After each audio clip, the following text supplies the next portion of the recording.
استغفار کس طرح کیا جائے؟ اگر گناہوں پر استغفار کیا جائے تو کس طرح سے کیا جائے اور کتنی مرتبہ روزانہ کرنا چاہیے اور کون سی تسبیح پڑھنا مسنون ہے؟ استغفار کرنے سے انسان کے تمام چھوٹے بڑے گناہ معاف کر دیے جاتے ہیں کہ جن کو انسان شمار بھی نہیں کر سکتا، لیکن اللہ کے پاس ان گناہوں کا پورا ریکارڈ ہوتا ہے۔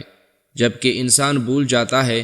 استغفار کرنا نبی اکرم صلی اللہ علیہ وسلم کی اقتداء اور پیروی کا اظہار، کیونکہ نبی کریم صلی اللہ علیہ وسلم کثرت سے استغفار کیا کرتے تھے، اور استغفار گناہوں سے بچنے اور اطاعت کرنے میں کوتاہی کا اعتراف ہے، کیونکہ جب انسان اپنی کوتاہی کا اعتراف کر لیتا ہے تب وہ زیادہ سے زیادہ نوافل ادا کرتا ہے اور نیک اعمال کر کے اللہ کے قریب ہونے کی کوشش کرتا ہے۔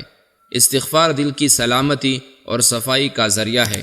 استغفار کے متعلق قرآن و سنت میں مختلف ادعیہ اور کلمات استغفار موجود ہے۔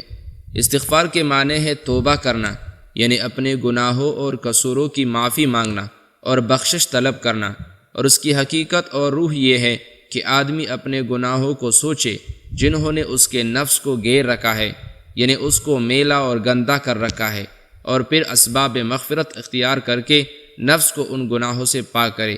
اس کا طریقہ یہ ہے کہ اول باری تعالیٰ کے حضور اپنے گناہوں کا اعتراف کرے اور اس پر ندامت کا اظہار کرے اور آئندہ گناہ نہ کرنے کا پکا عزم کرے، اور اس کے بعد صدق دل سے توبہ و استغفار کرے، اور اس کے لیے کوئی بھی ایسے الفاظ جن میں اللہ سے معافی مانگنے کا معنی موجود ہو استعمال کیے جا سکتے ہیں۔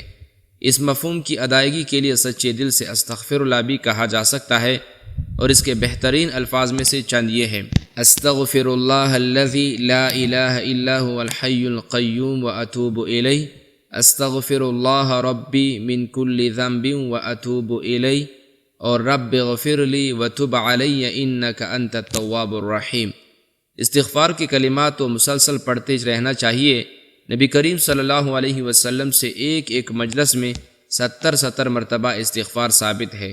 البتہ گناہوں سے سچے دل سے توبہ کرنے کے بعد گناہوں کے بارے میں اپنے اختیار سے بار بار نہیں سوچنا چاہیے۔ اللہ کی رحمت سے امید رکھی جائے کہ وہ صدق دل سے توبہ کے بعد معاف کر دیں گے۔